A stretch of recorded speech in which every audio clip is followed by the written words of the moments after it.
Em 1974, dois gênios da música popular brasileira se reuniram para gravar aquele que seria um dos maiores discos de todos os tempos. Sob a batuta de Aloysio de Oliveira e a direção musical de César Camargo Mariano, o encontro de Elis Regina e Antônio Carlos Jobim acabou entrando para a história. Com vocês, aqui no Som no Vinil, os bastidores da produção do álbum Elis e Tom. É pau, é pedra, é o fim do caminho, é um resto de toco, é um pouco sozinho, é um caco de vidro, é a vida, é o sol, é a noite, é a morte, é o laço, é o anzol, é peroba do campo, é o nó da madeira, da bandeira, é uma titapeira. Sem dúvida foi um disco importante e o Tom gostava muito desse disco. É o queira ou não queira, é o vento ventando, é o fim da ladeira, é a viga, é o vão, festa da comieira. Quando saiu Elis e Tom, falavam que não gostar do Elis e Tom não era mau gosto, era desvio de caráter, né? É o pé, é o chão, é a mastradeira, passarinho na mão, pedra de atiradeira. Eu acho que aquele trabalho ali foi o melhor trabalho que eu fiz de grupo. É um pedaço de pão, é o fundo do poço, é o fim do caminho, no rosto desgosto, é um pouco sozinho. Realmente é um disco muito importante, mas que coisa, a gente não tinha a menor noção do que a gente estava fazendo. É um peixe, é um gesto, é uma prata brilhando, é a luz da manhã, é o tijolo chegando, é a lenha, é o dia, é o fim da pitada, é a garrafa de cana, o estilhaço na estrada. é o projeto da casa, é o corpo na cama, é o carro guiçado, é a lama, é um passo, é uma ponte, é um sapo, é uma rã é um resto de mato na luz. da manhã. São as águas de março fechando o verão, é a promessa de vida no teu coração. Era uma coisa de muitos anos, assim, que ela sempre quis fazer um disco só de músicas do Tom e do Vinícius, motivado por um disco que foi, nos anos 50, um disco Lenita Bruno, com arranjo de Léo Perotti, que eles eram casados na época. O disco chama-se Por Toda a Minha Vida, que eram só obras do Vinícius de Moraes, até então absolutamente inéditas, Vinícius e Tom. E esse disco, por afinidade musical, que eles e eu tínhamos uma afinidade muito grande musical, era o disco que a gente mais ouvia. E ela falava, pô, um dia eu vou cantar como essa mulher, e eu falava, e um dia eu vou arranjar como Léo Perotti, e a gente vai fazer um disco desse. Então era o sonho dela. Aí a Universal chegou para ela e falou, você está fazendo 10 anos de gravadora, a gente quer dar um presente para você, o que você quer? Uma Mercedes, uma viagem para a Europa, uma televisão a cabo, o que você quer? Ela falou, quero fazer um disco. Aí o André Midani falou, mas bicho, o disco você faz todo ano, pô, como é que você quer fazer um disco? Ela falou, todo ano, mas esse não se faz, né? Não é sempre que se pode fazer. Eu sei que vou sofrer a eterna desventura de viver, à espera de viver ao lado teu por toda a minha vida. Por que o Aloysio foi convidado a participar desse projeto, sendo que você era o diretor musical do projeto? Eu era diretor musical e praticamente o produtor do disco. Né? Mas isso é muito comum, você dividir essas posições. A função, o crédito. Função, né? Exatamente. Porque nem ela, nem eu tínhamos entrada com o Tom. Não tínhamos a menor intimidade com o Tom. No mundo do Tom, você disse? Não, a pessoa. É? Então, chegamos num consenso comum que deveríamos ter uma pessoa que conhecesse demais o Tom. E, na peneirada, assim, a única pessoa que poderia fazer isso seria o Aloysio de Oliveira. Na realidade, o Aloysio era meio um guru, né? Tal, tinha o Tom confiava muito no Aloysio de Oliveira. Ele tinha feito grandes projetos já de bossa nova, né? Para o Aloysio de Oliveira, eu acho que sempre é importante lembrar, porque ele teve um papel muito importante, mas sempre foi um homem reservado. Um homem que trabalhava atrás das câmeras, atrás dos microfones. Então eu acho que mostra como um arquiteto silencioso como ele pode gerar uma grande obra. O Aloysio foi uma pessoa muito importante. Ele e Tom Jobim, era uma amizade fantástica, né? Aliás, isso era uma qualidade pessoal dele, ele era muito ligado aos amigos. Gravar um disco com Tom Jobim e ele e Regina é como um grande time de futebol. Você bota em campo, você é técnico, bota em campo assim, faz o que vocês, né? Pelé e Garrincha, faz o que vocês sabem e não sou eu que vou mandar vocês fazerem o que tem que ser feito. Mas no caso de Elise e Tom, são dois personagens que tinham uma tendência até para o conflito, por bobagem, mas tinha. Existia, né? mesmo? Existiam pequenos conflitos, né? Só um cara como ele é que pôde administrar aquilo maravilhosamente e saiu aquele disco imortal.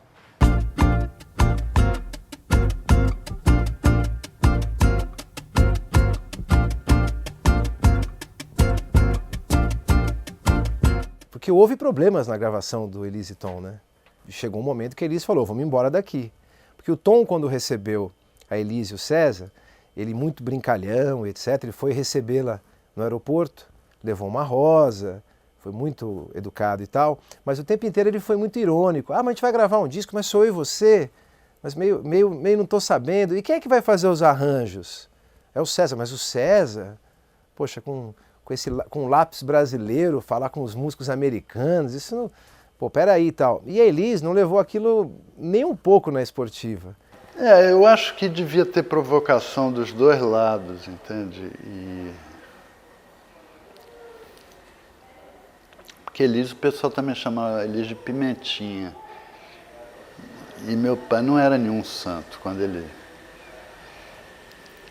queria implicar, arrumar uma confusãozinha, ele fazia isso muito bem também. O Tom, ele era muito fiel à rapaziada lá de Los Angeles, sabe? O Oscar, tinha o Cláudio Slon, que trabalhava com ele.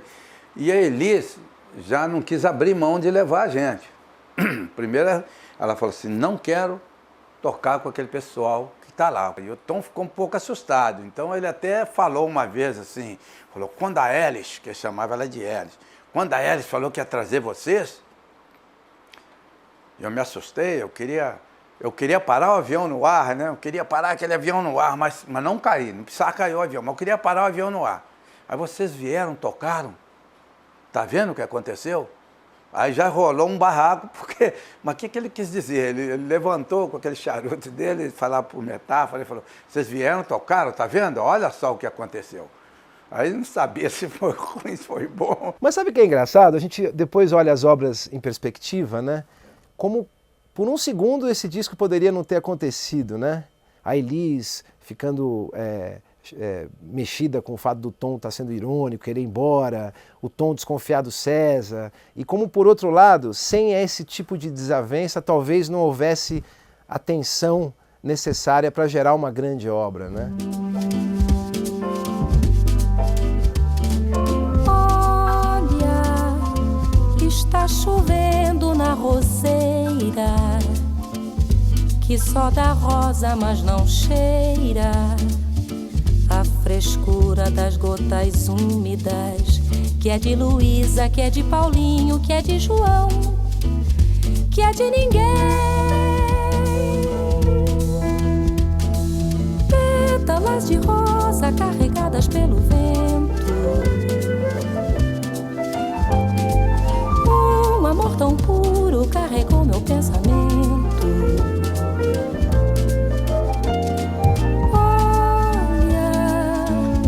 Tico-tico mora ao lado e passeando no molhado adivinhou a primavera. Era todo mundo muito moleque, todo mundo muito novo, né?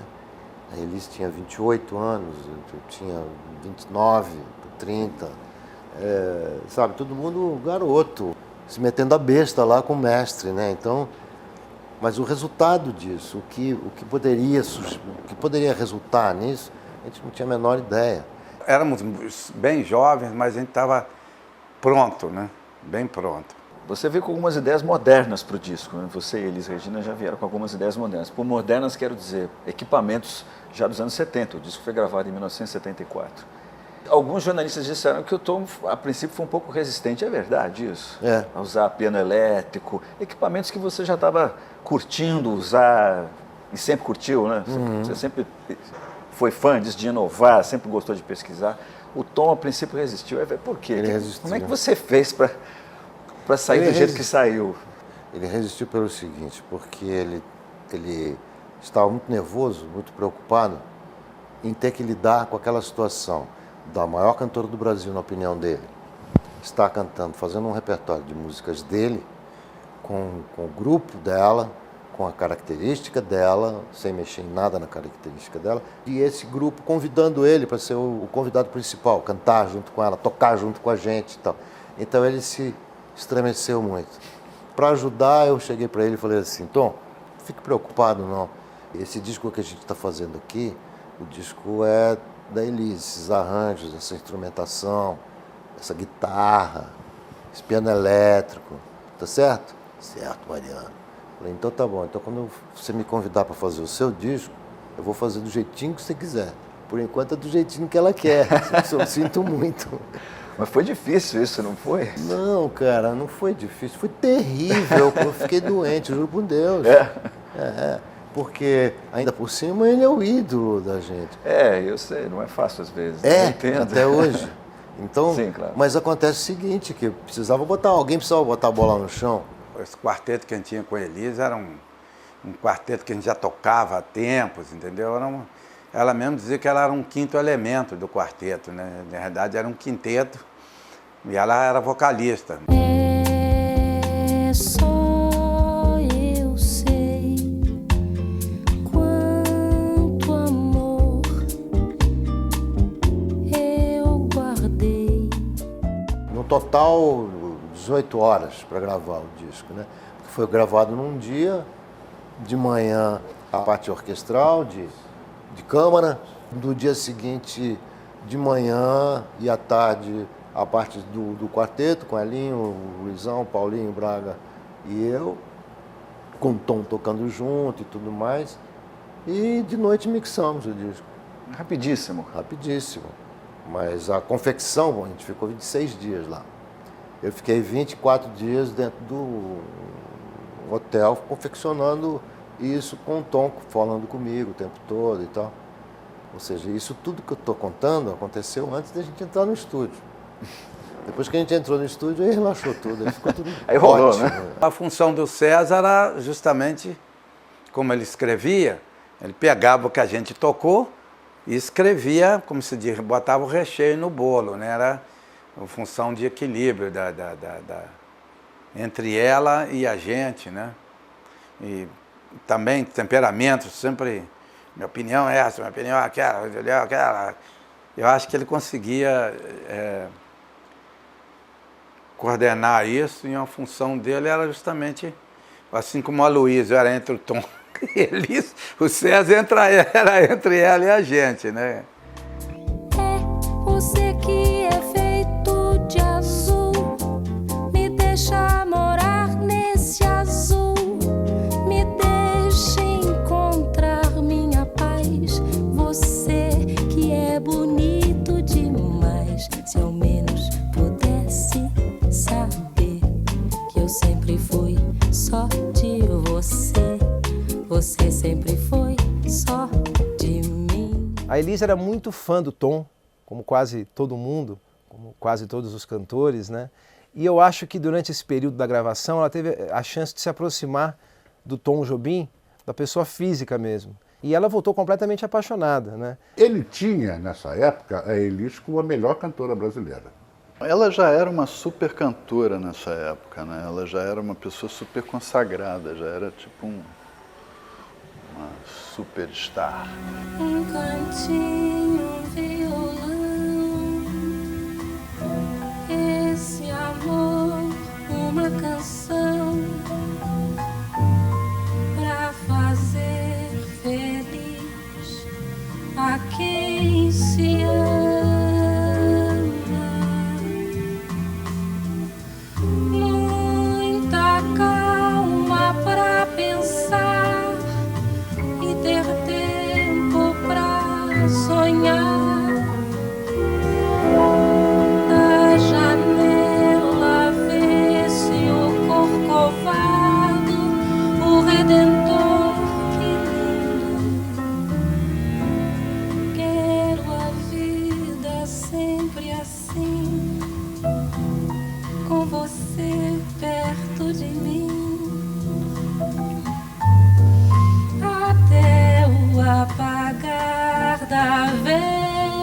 paixão.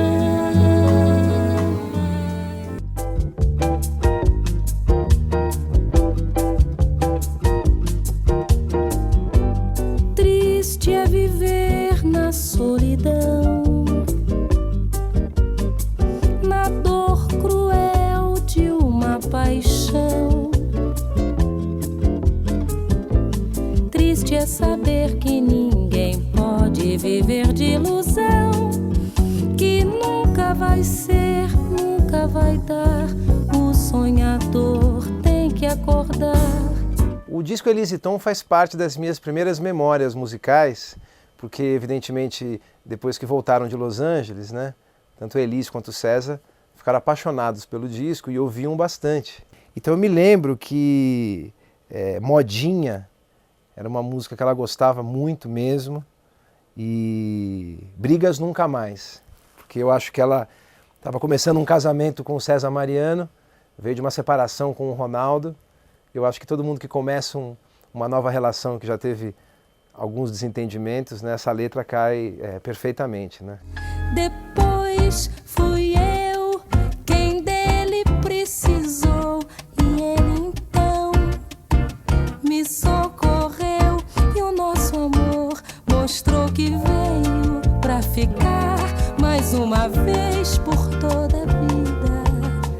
Bom é mesmo amar em paz, brigas nunca mais.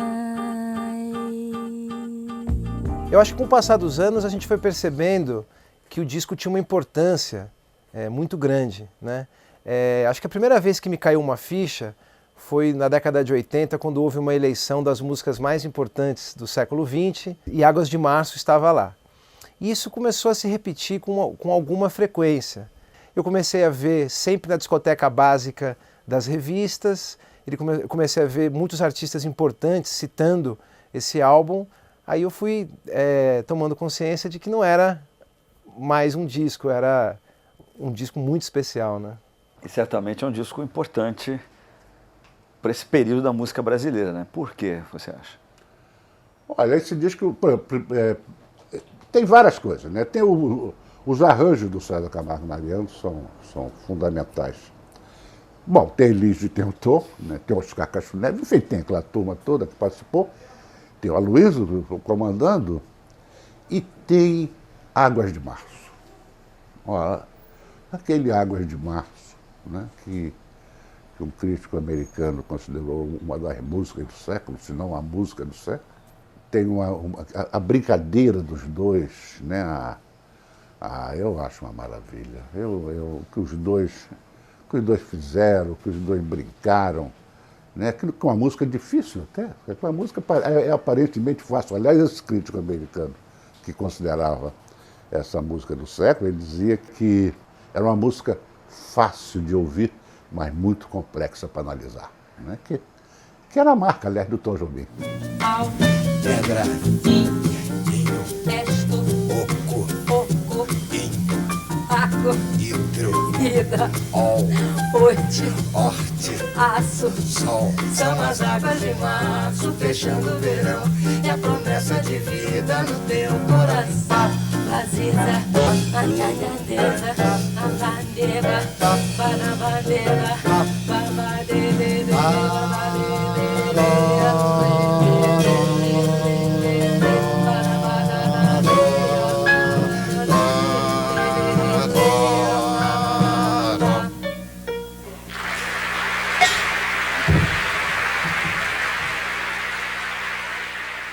João Marcelo, filho dela, há um tempo atrás eu vi um ensaio que ele fala assim: esse quarteto foi o quarteto, o resto foi o resto que veio depois. Era uma maneira de tocar bateria diferente, era uma maneira de tocar baixo, uma maneira de cantar, uma maneira de tocar guitarra, piano. Eles se encontraram, foi uma coisa, se viraram uma página da maneira de ver o samba. Eu acho que é um dos discos que faz com que o Brasil seja levado a sério musicalmente fora do Brasil, né? Toda música de todo o país é importante para si, né? Para o seu local, para o seu bairro, para a sua cidade, para as pessoas que fazem. Agora, um álbum como esse mostra até onde a gente pode ir, né? Eu acho que é por causa de álbuns como Elise Tom que o Brasil é levado em consideração fora daqui. O disco está aí, a história está provando que ele é para sempre, ele é atemporal e é fora do Brasil. Você vê o tempo todo, estão vendendo até hoje, todas as escolas de música que eu vou, me perguntam como foi a gravação, como foi a gente lá dentro. A Elis, na minha opinião, é uma das maiores cantoras do século XX, não é uma das maiores cantoras do Brasil, né? Porque se você olhar as grandes cantoras do século XX, você tem as cantoras de jazz, né? Sarah Vaughan, Ella Fitzgerald, Billie Holiday, enfim. Você tem as cantoras de gospel, você tem as cantoras eruditas, como Maria Callas e tal. E a Elis não se encaixa em nenhuma dessas categorias. Ela é uma cantora de música brasileira, que em si só já é uma outra coisa. E eu acho que ela canta, né, os músicos do mundo, né, os jazzistas, os caras, os eruditos, os caras que conhecem, consideram a Elis uma dessas grandes vozes, né? Então, disfarçar minha dor já não consigo. Dizer que nós somos bons amigos é muita mentira para mim. Foi um disco importante na carreira do Tom, você acha? Gravar com Elis Regina? Foi um disco importante, sem dúvida foi um disco importante e o Tom gostava muito desse disco. Eu acho que acrescentou alguma coisa, tanto que depois eles se apresentaram juntos em televisão, fizeram espetáculos, fizeram show. O Tom não faria isso se tivesse alguma restrição. Ele realmente fez com muita satisfação. Para mim foi das melhores coisas que eu tive a oportunidade de fazer, entendeu? Estar nesse projeto, estar dentro disso, só tenho a agradecer e dizer obrigado, meu Deus, por essa oportunidade. E eu acho que para a Elis foi um divisor de águas. Eu acho que ela já era considerada a maior cantora do Brasil. Dizem, né, que desde que ela apareceu, os músicos é que acabam decidindo isso. Eles sempre souberam que ela era a cantora, né? Mas sendo gravada nos Estados Unidos, com tudo, acho que para ela mesma foi importante para mostrar para ela mesma quem era Elis Regina, para si, diante do espelho, né? Ela precisava se realizar gravando um disco só de obras do Tom. E conseguiu junto com ele, ao lado dele. Foi um momento muito especial pra gente. Eu, você, nós dois, sozinhos neste bar, à meia luz e uma grande lua saiu do mar.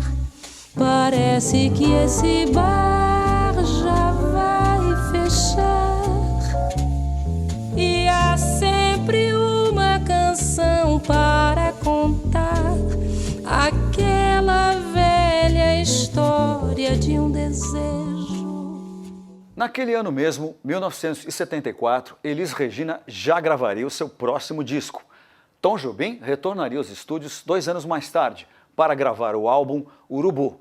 Mas aí já é uma outra história.